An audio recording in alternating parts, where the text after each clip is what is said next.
Napoleon Bonaparte, Emperor of France, holding once a banner of glory over all of Europe, now finds all of Europe turned against him. Finally, after 6 coalitions against him, Napoleon's luck has run out. The coalition has finally devised a plan to defeat the French and her fledgling allies. The British and Spanish will continue their assaults in Spain, threatening France's southern borders, and the combined armies of Russia, Prussia, Austria, and Sweden would confront Napoleon himself. Having split themselves into 3 armies, the Allies have now maneuvered their way into forcing a confrontation with Napoleon. To the north marches General Blücher and his army of Silesia. To the east marches Bernadotte, King of Sweden, with his army of the north. And to the south marches Karl Philipp, the Prince of Schwarzenberg, with his army of Bohemia, the largest of the 3 armies. With Philip are the monarchs of Europe: Tsar Alexander of Russia, Francis I of Austria, and Frederick William III, the King of Prussia. Napoleon now finds himself fighting a battle on 3 fronts, with only one route of escape. A man known for his offensive and rapid tactics now finds himself on the defense, nearly surrounded, and his German ambitions dashed. The future of the French Empire hangs in the balance. Napoleon marches his Grande Armée and readies for his most important battle. He will make his stand at Leipzig. The following are 2 eyewitness accounts of the largest battle of the Napoleonic Wars, graciously translated by Jonas de Neef. These are their words. These are their thoughts. This is what they experienced. Captain Phillippe-Antoine Gues-Viller was born in Paris on March 10, 1791, and was the son of a cavalry officer. He received training at École Militaire at Fontainebleau in 1808. 2 years later, he be promoted to second lieutenant and assigned to the 66th Line Infantry Regiment, where he be deployed to Spain. There he would partake in some of the most intense fights of that front. He distinguished himself during the Battle of Salamanca in 1812, where he was wounded and broke a toe on his left foot. He'd be forced to return to France to recover. However, Napoleon's defeat in Russia had left the Grande Armée depleted of seasoned troops and resources. Instead of being sent back to Spain, he'd be sent to the east for the upcoming German campaigns. In desperate need of officers, Gues-Viller found himself promoted to captain on the 14th of April, 1813. His bravery and ability was noted, and he'd be made Knight of the Legion of Honor on the 14th of September. He'd fought at Lutzen, Bautzen, and Dresden, all French victories. But that would change at Leipzig, where Gues-Viller would discover himself in the fight for his life. My dear father and friend, at present I find myself out of all sorts of danger. Although my wound is still quite open and causing very abundant suppuration. The day before yesterday I had my wound probed for the 10th time, and several splinters and pieces of cloth that had remained inside were removed. This operation was a great relief to me. I had just undergone the Grand Council of Health in Metz, which deemed that it was necessary for the waters to restore to me the liberty of my arm, of which I am extremely inconvenienced, and as a result of this decision, I received the order from the general commanding the place to make my way directly to my depot, where I will receive new orders from the Minister of War. I believe that after my full recovery, I will join the Imperial Guard, or so I have been led to hope. Allow me to convey to you an idea of the miraculous way in which I was able to escape the truly unimaginable dangers I ran into. It was on the 16th, in front of Leipzig, at 9 o'clock in the morning, that the Emperor attacked the Austro-Russian armies. After 6 hours of intense cannonade, he completely repulsed them. During this affair, a Swedish corps of supposedly 30,000 men was observed a league to the left. At 2 o'clock in the afternoon, we received the order to move on Leipzig. We were on the march and close to arriving at the gates of the town, where we heard from all sides the cries of "Long live the Emperor!" and "Victory is ours!" However, the enemy corps that we had left behind voluntarily began to close in on our rear guard, and we were forced to turn back to the right and march in battle order on these audacious forces. We had hardly made contact when a sharp cannonade commenced all along the line. At first, we repulsed them vigorously, but we had received false reports on the strength of the enemy, and instead of 30,000 men, it was 90,000 against whom we had to measure ourselves. In other words, the entire Swedish army under the orders of the Prince of Pontecorvo and a part of the Prussian army. Despite the numbers, we fought with determination. However, our left began to weaken. At this point, our artillery could no longer withstand the fire of the enemy guns. Marshal Marmont noticed this and immediately sent forward 2 regiments, ours and the 23rd Provisional. We moved en masse to the line. The regiments that were already there had been routed.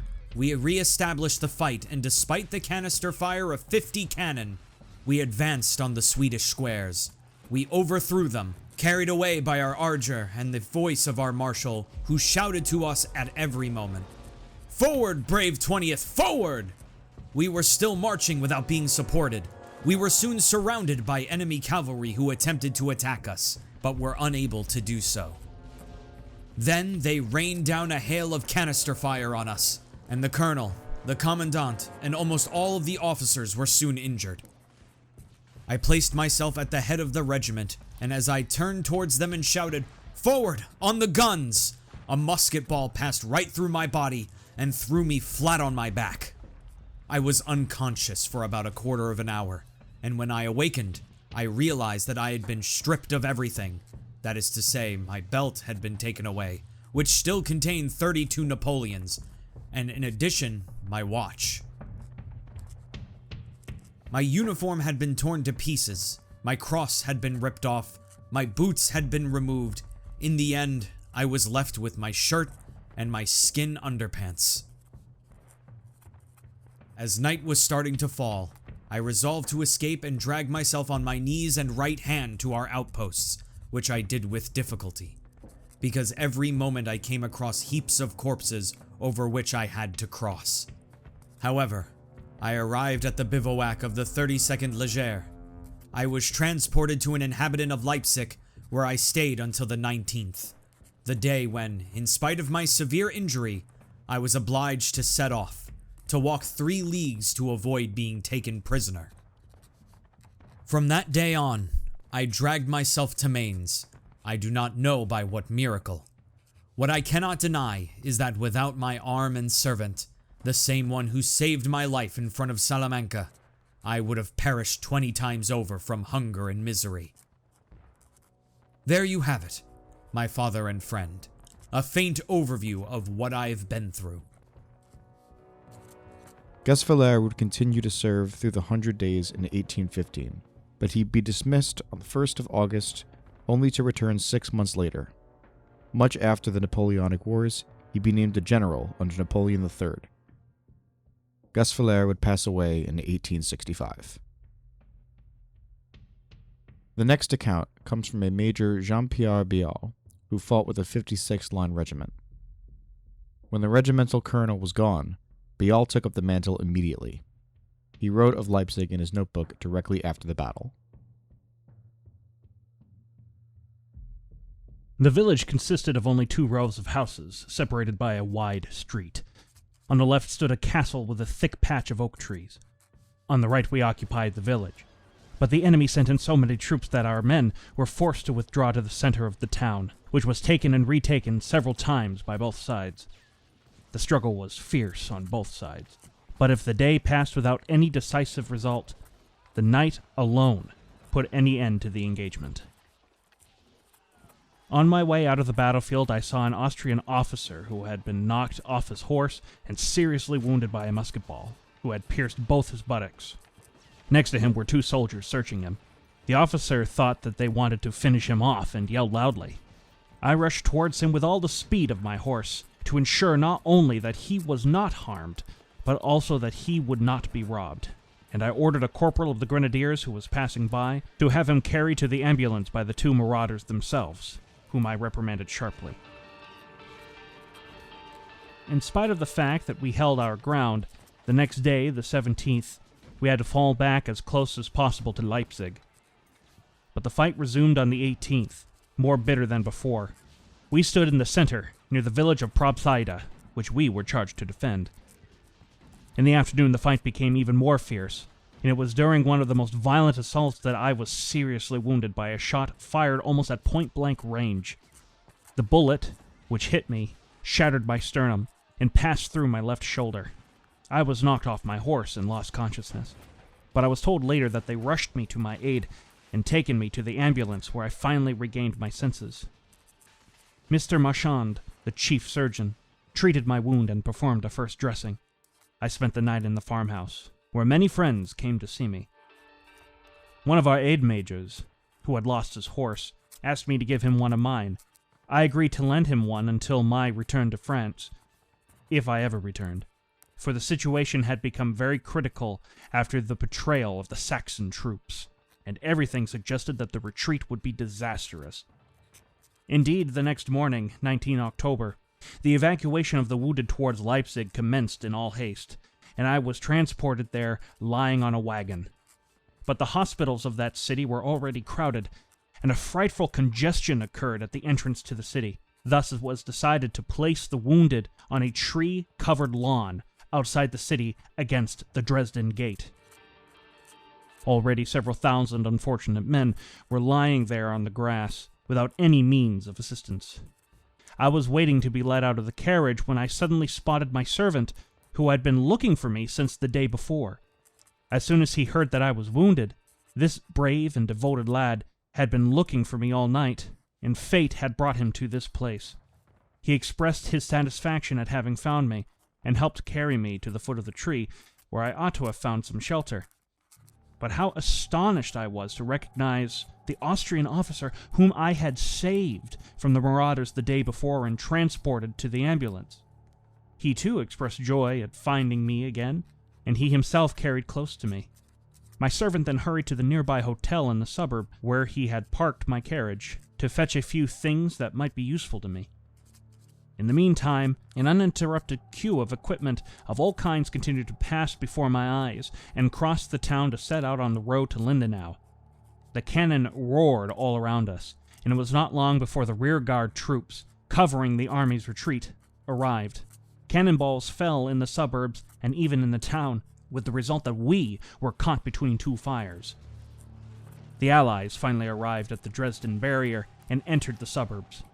But our troops, which were still occupying the boulevards, sustained a heavy fire which brought the Russian columns to a halt. On the left, there was a large building, probably a church, forming one side of a fairly large square in which several streets led. The main one led to the boulevards where our troops were defending themselves so bravely. We were near the barrier, from which we could observe all the events of the battle. When the Russians attempted to force the entrance to the city, they formed a mass of grenadiers, squeezed together like herrings, while the drums beat the charge. This column advanced on the square just as a company of voltigeurs appeared. When the Russians perceived these troops on the right flank, they retreated in the greatest disorder. The officers dealt their soldiers great blows of the not in vain, swearing like devils. The tide of the barbarians was still increasing, and our troops had to regroup nevertheless. It was then that the catastrophe of the bridge over the Elster occurred, which was blown up before our rear guard could cross to the other bank, causing the loss of more than 20,000 men, both wounded and able-bodied, who were thus isolated from the rest of the army, like ourselves. We then witnessed, helpless and dismayed, the entry of the Allies into Leipzig, and soon we were to suffer the outrages of the uncivilized hordes who settled in the suburbs.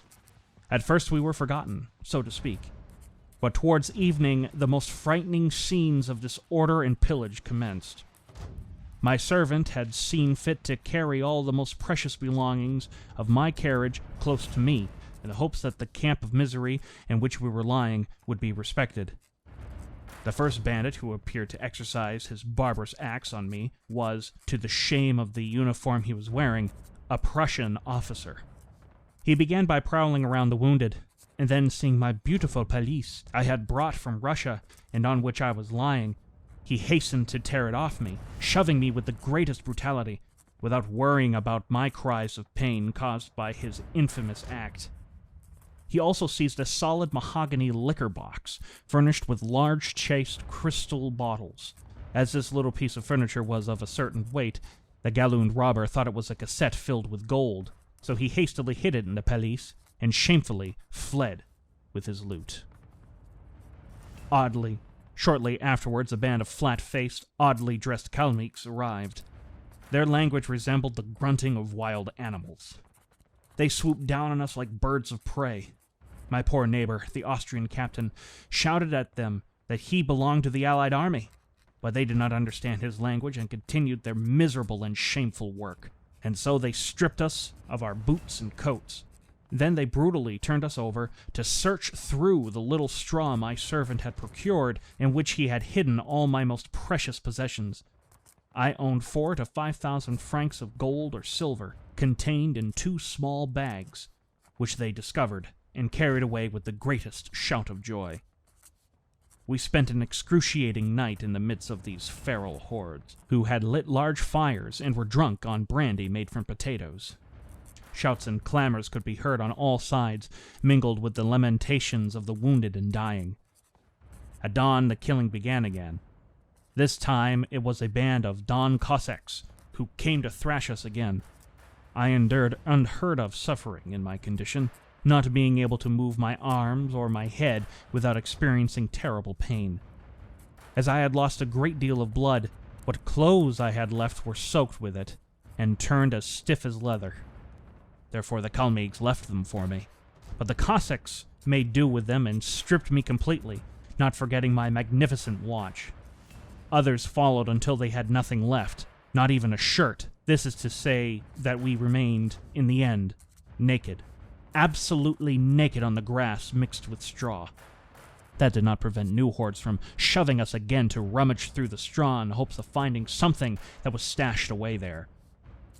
All these half-drunken looters were treading on us with their large boots, not bothering whether they hurt us. Bial was taken prisoner and returned to France near the end of 1814. Due to injuries sustained in battle, he was forced to retire the following year. These accounts were translated into English by Jonas de Neef. If you like this content, make sure to hit the subscribe button to help support the channel so we can bring you more content like this. Links are provided in the description below for more eyewitness accounts of the Napoleonic Wars, many translated into English for the very first time. Thank you for watching.